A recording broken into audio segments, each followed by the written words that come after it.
The Most Dangerous Game. By Richard Connell, 1893–1949. OFF there to the right somewhere is a large island, said Whitney. It's rather a mystery. What island is it? Rainsford asked. The old charts call it Shiptrap Island, Whitney replied. A suggestive name, isn't it? Sailors have a curious dread of the place. I don't know why. Some superstition. Can't see it, remarked Rainsford, trying to peer through the dank tropical night that was palpable as it pressed its thick warm blackness in upon the yacht. You've good eyes, said Whitney, with a laugh, and I've seen you pick off a moose moving in the brown fall bush at 400 yards, but even you can't see 4 miles or so through a moonless Caribbean night. Nor 4 yards, admitted Rainsford. Ugh. It's like moist black velvet.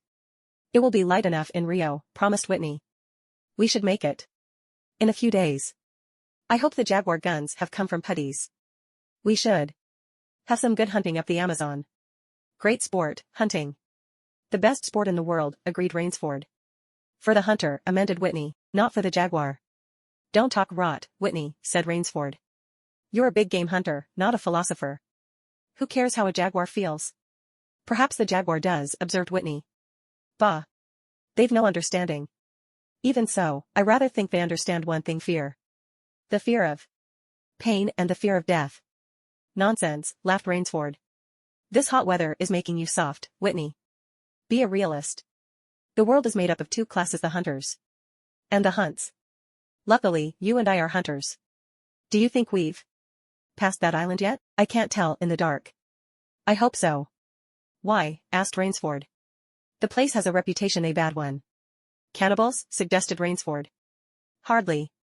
Even cannibals wouldn't live in such a godforsaken place. But it's gotten into sailor lore, somehow. Didn't you notice that the crew's nerves seemed a bit jumpy today? They were a bit strange, now you mention it. Even Captain Nielsen. Yes, even that tough-minded old Swede, who'd go up to the devil himself and ask him for a light. Those fishy blue eyes held a look I never saw there before. All I could get out of him was, this place has an evil name among seafaring men, sir. Then he said to me, very gravely, don't you feel anything? As if the air about us was actually poisonous. Now, you mustn't laugh when I tell you this. I did feel something like a sudden chill. There was no breeze. The sea was as flat as a plate glass window. We were drawing near the island then. What I felt was a mental chill, a sort of sudden dread. Pure imagination, said Rainsford. One superstitious sailor can taint the whole ship's company with his fear, maybe. But sometimes I think sailors have an extra sense that tells them when they are in danger. Sometimes I think evil is a tangible thing with wavelengths, just as sound and light have. An evil place can, so to speak, broadcast vibrations of evil. Anyhow, I'm glad we're getting out of this zone. Well, I think I'll turn in now, Rainsford. I'm not sleepy, said Rainsford. I'm going to smoke another pipe up on the afterdeck. Good night, then, Rainsford. See you at breakfast. Right. Good night, Whitney. There was no sound in the night as Rainsford sat there but the muffled throb of the engine that drove the yacht swiftly through the darkness, and the swish and ripple of the wash of the propeller. Rainsford, reclining in a steamer chair, indolently puffed on his favorite briar. The sensuous drowsiness of the night was on him. It's so dark, he thought, that I could sleep without closing my eyes. The night would be my eyelids. An abrupt sound startled him. Off to the right he heard it, and his ears, expert in such matters, could not be mistaken. Again he heard the sound, and again. Somewhere, off in the blackness, someone had fired a gun 3 times. Rainsford sprang up and moved quickly to the rail, mystified. He strained his eyes in the direction from which the reports had come, but it was like trying to see through a blanket. He leaped upon the rail and balanced himself there. To get greater elevation, his pipe, striking a rope, was knocked from his mouth. He lunged for it. A short, hoarse cry came from his lips as he realized he had reached too far and had lost his balance. The cry was pinched off short as the blood-warm waters of the Caribbean Sea dosed over his head. He struggled up to the surface and tried to cry out, but the wash from the speeding yacht slapped him in the face, and the salt water in his open mouth made him gag and strangle. Desperately he struck out with strong strokes after the receding lights of the yacht, but he stopped before he had swum 50 feet. A certain cool-headedness had come to him. It was not the first time he had been in a tight place. There was a chance that his cries could be heard by someone aboard the yacht, but that chance was slender and grew more slender as the yacht raced on. He wrestled himself out of his clothes and shouted with all his power. The lights of the yacht became faint and ever-vanishing fireflies, then they were blotted out entirely by the night. Rainsford remembered the shots. They had come from the right, and doggedly he swam in that direction, swimming with slow, deliberate strokes, conserving his strength. For a seemingly endless time he fought the sea. He began to count his strokes. He could do possibly 100 more, and then Rainsford heard a sound. It came out of the darkness, a high screaming sound, the sound of an animal in an extremity of anguish and terror. He did not recognize the animal that made the sound. He did not try to. With fresh vitality he swam toward the sound. He heard it again, then it was cut short by another noise, crisp, staccato. Pistol shot, muttered Rainsford, swimming on. 10 minutes of determined effort brought another sound to his ears, the most welcome he had ever heard, the muttering and growling of the sea breaking on a rocky shore. He was almost on the rocks before he saw them. On a night less calm he would have been shattered against them. With his remaining strength he dragged himself from the swirling waters. Jagged crags appeared to jut up into the opaqueness. He forced himself upward, hand over hand. Gasping, his hands raw, he reached a flat place. At the top, dense jungle came down to the very edge of the cliffs. What perils that tangle of trees and underbrush might hold for him did not concern Rainsford just then.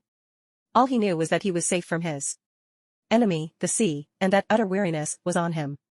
He flung himself down at the jungle edge and tumbled headlong into the deepest sleep of his life. When he opened his eyes he knew from the position of the sun that it was late in the afternoon. Sleep had given him new vigor, a sharp hunger was picking at him. He looked about him almost cheerfully. Where there are pistol shots, there are men. Where there are men, there is food, he thought. But what kind of men, he wondered, in so forbidding a place?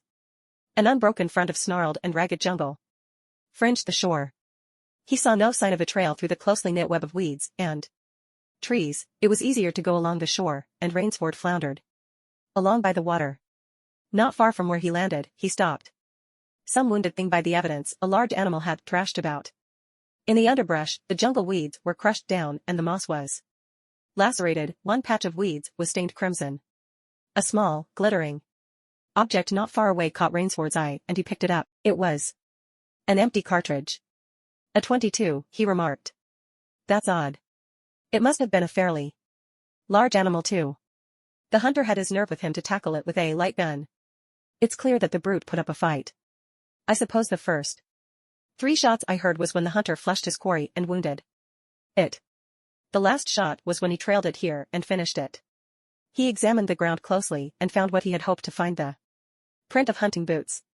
They pointed along the cliff in the direction he had been going. Eagerly he hurried along, now slipping on a rotten log or a loose stone, but making headway. Night was beginning to settle down on the island. Bleak darkness was blacking out the sea and jungle when Rainsford sighted the lights. He came upon them as he turned a crook in the coast line, and his first thought was that he had come upon a village, for there were many lights. But as he forged along he saw to his great astonishment that all the lights were in one enormous building, a lofty structure with pointed towers plunging upward into the gloom. His eyes made out the shadowy outlines of a palatial chateau. It was set on a high bluff, and on 3 sides of it cliffs dived down to where the sea licked greedy lips in the shadows. Mirage, thought Rainsford. But it was no mirage he found when he opened the tall spiked iron gate. The stone steps were real enough, the massive door with a leering gargoyle for a knocker was real enough, yet above it all hung an air of unreality. He lifted the knocker, and it creaked up stiffly, as if it had never before been used. He let it fall, and it startled him with its booming loudness. He thought he heard steps within. The door remained closed. Again Rainsford lifted the heavy knocker, and let it fall. The door opened, then opened as suddenly as if it were on a spring, and Rainsford stood blinking in the river of glaring gold light that poured out.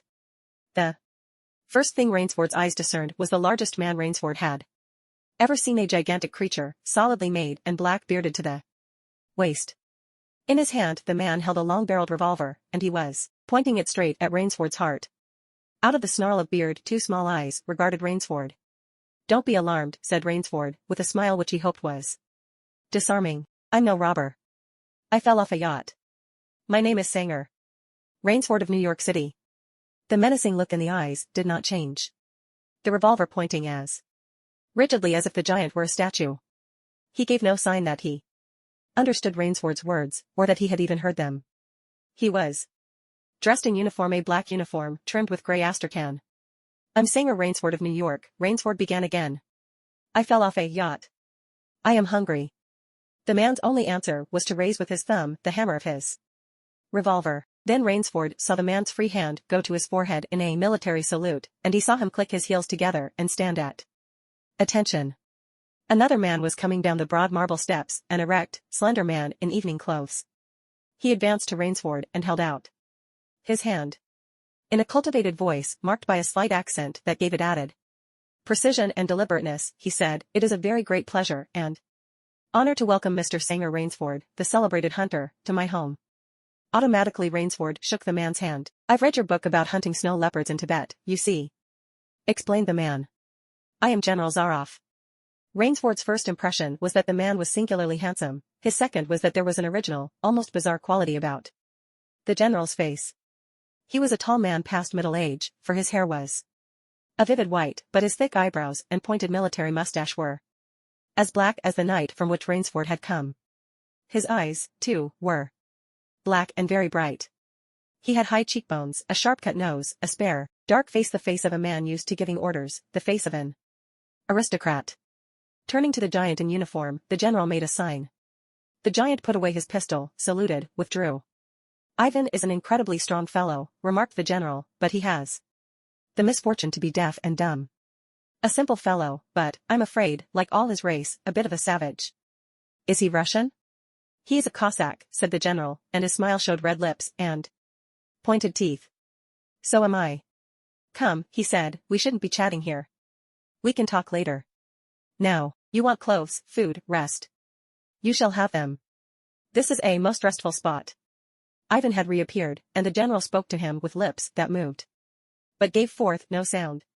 "Follow Ivan, if you please, Mr. Rainsford," said the general. "I was about to have my dinner when you came. I'll wait for you. You'll find that my clothes will fit you, I think." It was to a huge, beam-ceiling bedroom with a canopied bed big enough for 6 men that Rainsford followed the silent giant. Ivan laid out an evening suit, and Rainsford, as he put it on, noticed that it came from a London tailor who ordinarily cut and sewed for none below the rank of duke. The dining room to which Ivan conducted him was in many ways remarkable. There was a medieval magnificence about it. It suggested a baronial hall of feudal times, with its oaken panels, its high ceiling, its vast refectory tables where 20 men could sit down to eat. About the hall were mounted heads of many animals: lions, tigers, elephants, moose, bears, larger or more perfect specimens Rainsford had never seen. At the great table, the general was sitting alone. "You'll have a cocktail, Mr. Rainsford," he suggested. The cocktail was surpassingly good, and, Rainsford noted, the table appointments were of the finest: the linen, the crystal, the silver, the china. They were eating /borscht/ the rich, red soup with whipped cream so dear to Russian palates. Half apologetically General Zaroff said, "We do our best to preserve the amenities of civilization here. Please forgive any lapses. We are well off the beaten track, you know." "Do you think the champagne has suffered from its long ocean trip?" "Not in the least," declared Rainsford. He was finding the general a most thoughtful and affable host, a true cosmopolite.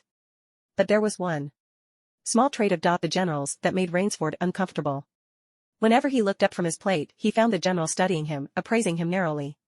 "Perhaps," said General Zaroff, "you were surprised that I recognized your name. You see, I read all books on hunting published in English, French, and Russian. I have but one passion in my life, Mr. Rainsford, and it is the hunt." "You have some wonderful heads here," said Rainsford as he ate a particularly well-cooked filet mignon. "That Cape buffalo is the largest I ever saw." "Oh, that fellow." "Yes, he was a monster." "Did he charge you?" "Hurled me against a tree," said the general. "Fractured my skull.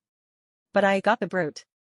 "I've always thought," said Rainsford, "that the Cape buffalo is the most dangerous of all big game." For a moment the general did not reply. He was smiling his curious red-lipped smile. Then he said slowly, "No. You are wrong, sir. The Cape buffalo is not the most dangerous big game." He sipped his wine. "Here.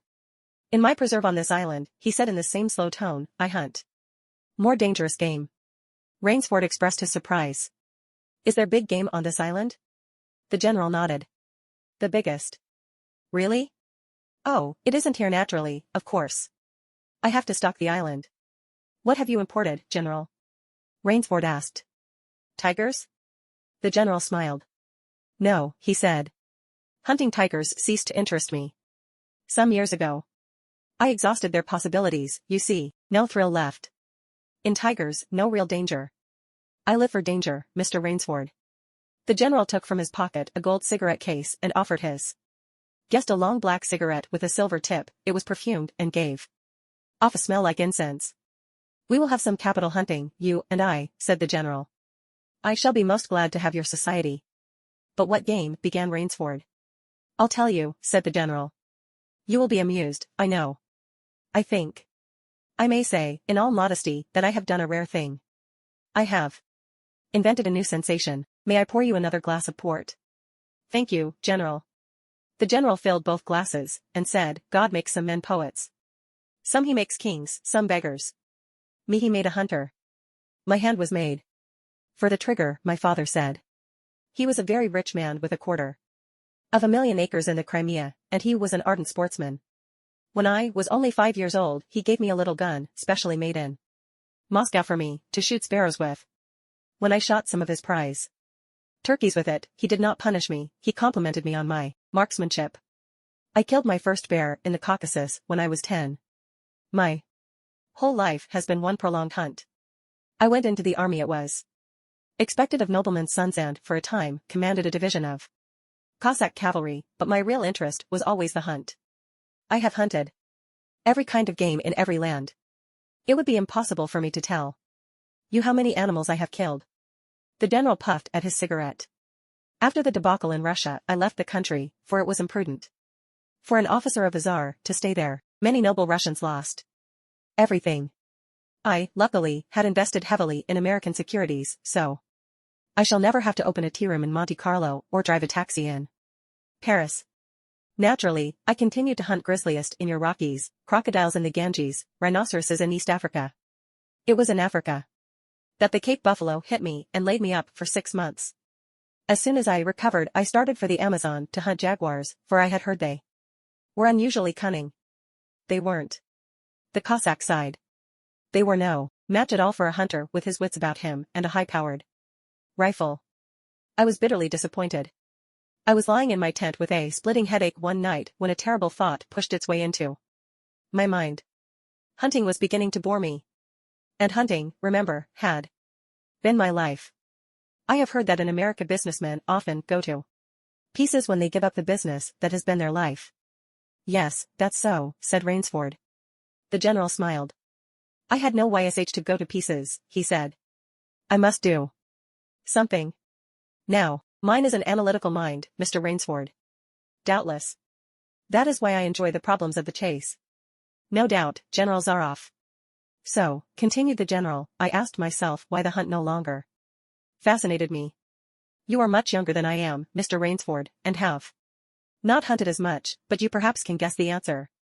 "What was it?" "Simply this: hunting had ceased to be what you call a sporting proposition. It had become too easy. I always got my quarry. Always. There is no greater bore than perfection." The general lit a fresh cigarette. "No animal had a chance with me any more. That is no boast, it is a mathematical certainty.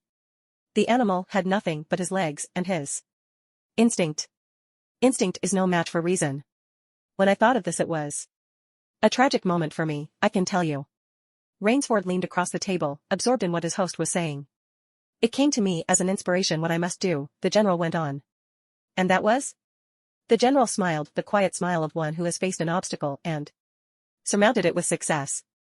"I had to invent a new animal to hunt," he said. "A new animal?" "You're joking." "Not at all," said the general. "I never joke about hunting. I needed a new animal. I found one. So I bought this island, built this house, and here I do my hunting." The island is perfect. For my purposes there are jungles with a maze of traits in them, hills, swamps. But the animal, General Zaroff? Oh, said the general, it supplies me with the most exciting hunting in the world. No other hunting compares with it for an instant. Every day I hunt, and I never grow bored now, for I have a quarry with which I can match my wits. Rainsford's bewilderment showed in his face. I wanted the ideal animal to hunt, explained the general. So I said, what are the attributes of an ideal quarry? And the answer was, of course, it must have courage, cunning, and, above all, it must be able to reason. But no animal can reason, objected Rainsford. My dear fellow, said the general, there is one that can. But you can't mean, gasped Rainsford. And why not? I can't believe you are serious, General Zaroff. This is a grisly joke. Why should I not be serious? I am speaking of hunting. Hunting? Great guns, General Zaroff, what do you speak of as murder? The general laughed with entire good nature. He regarded Rainsford quizzically. I refuse to believe that so modern and civilized a young man as you seem to be harbors romantic ideas about the value of human life. Surely your experiences in the war did not make me condone cold-blooded murder, finished Rainsford stiffly. Laughter shook the general. How extraordinarily droll you are, he said. One does not expect nowadays to find a young man of the educated class, even in America, with such a naive, and, if I may say so, mid-Victorian point of view. It's like finding a snuff-box in a limousine. Ah, well, doubtless you had Puritan ancestors.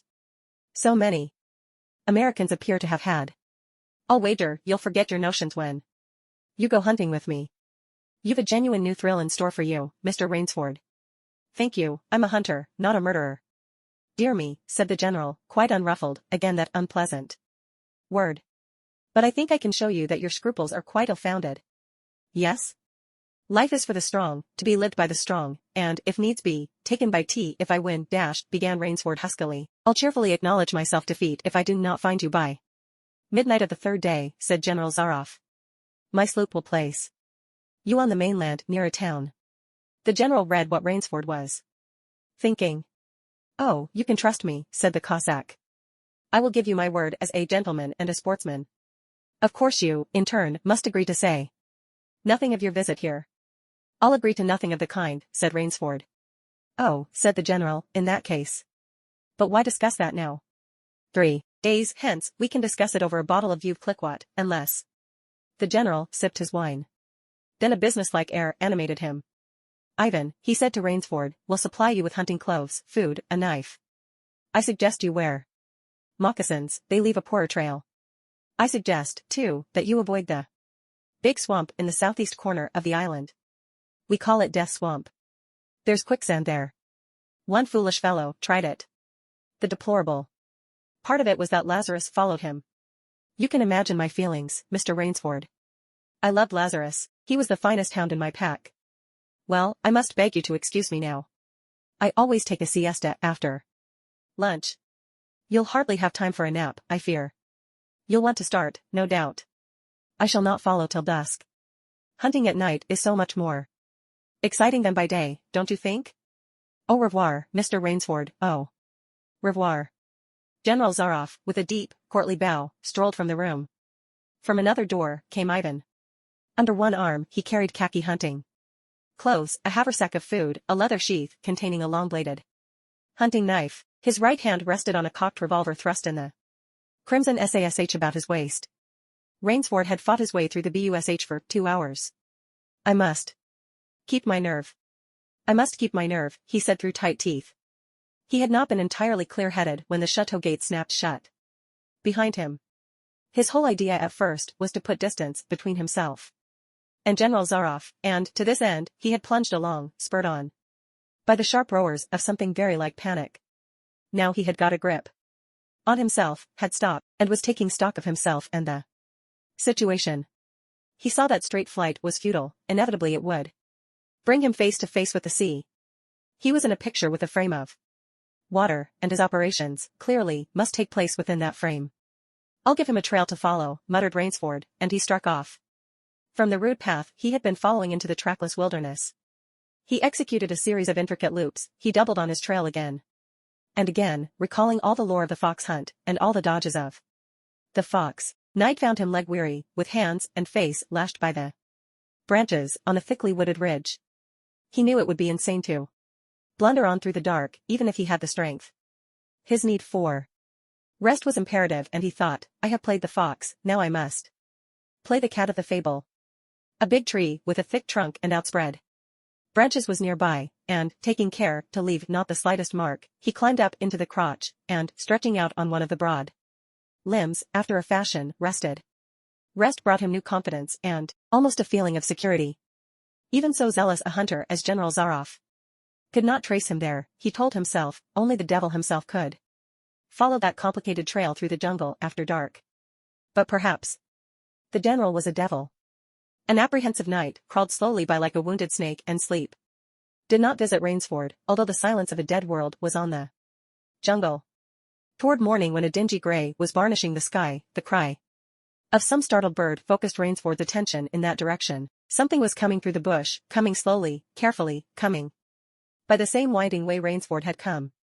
He flattened himself down on the limb and, through a screen of leaves almost as thick as tapestry, he watched. That which was approaching was a man. It was General Zaroff. He made his way along with his eyes fixed in utmost concentration on the ground before him. He paused, almost beneath the tree, dropped to his knees, and studied the ground. Rainsford's impulse was to hurl himself down like a panther, but he saw that the general's right hand held something metallic, a small automatic pistol. The hunter shook his head several times, as if he were puzzled. Then he straightened up and took from his case one of his black cigarettes. Its pungent incense-like smoke floated up to Rainsford's nostrils. Rainsford held his breath. The general's eyes had left the ground and were traveling inch by inch up the tree. Rainsford froze there, every muscle tensed for a spring. But the sharp eyes of the hunter stopped before they reached the limb where Rainsford lay. A smile spread over his brown face. Very deliberately, he blew a smoke ring into the air. Then he turned his back on the tree and walked carelessly away, back along the trail he had come. The swish of the underbrush against his hunting boots grew fainter and fainter. The pent-up air burst hotly from Rainsford's lungs.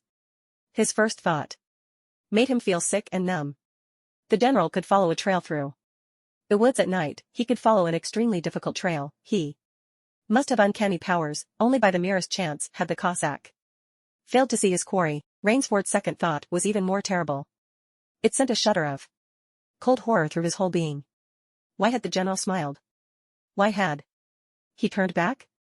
Rainsford did not want to believe what his reason told him was true, but the truth was as evident as the sun that had by now pushed through the morning mists.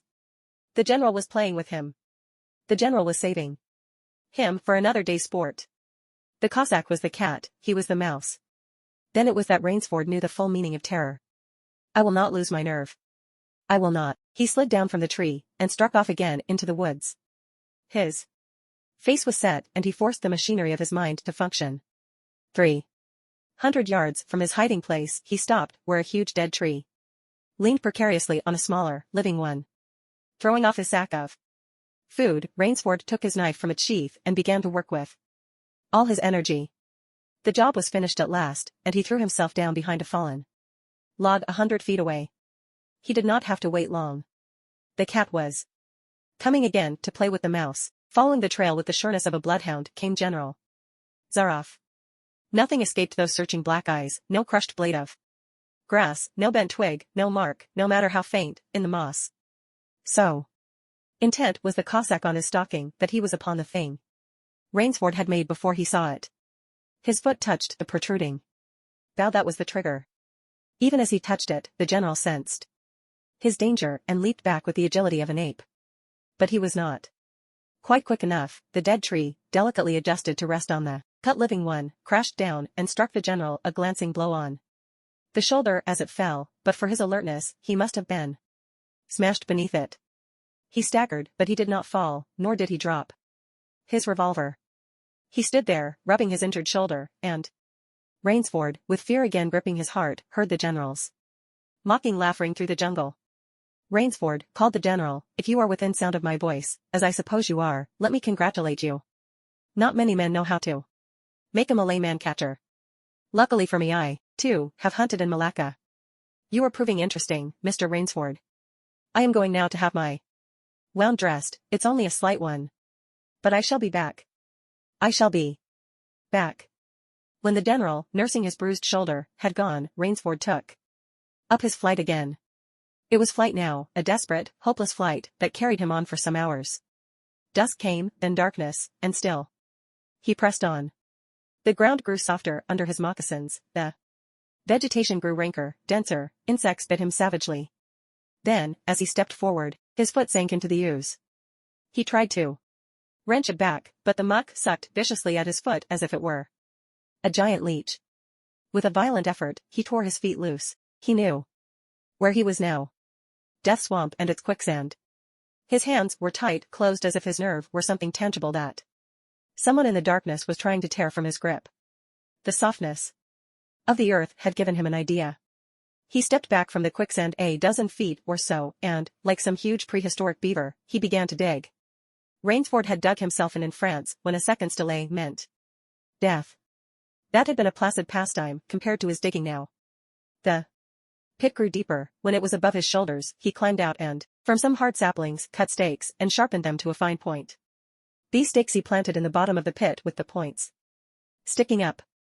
With flying fingers he wove a rough carpet of weeds and branches, and with it he covered the mouth of the pit. Then, wet with sweat and aching with tiredness, he crouched behind the stump of a lightning-charred tree.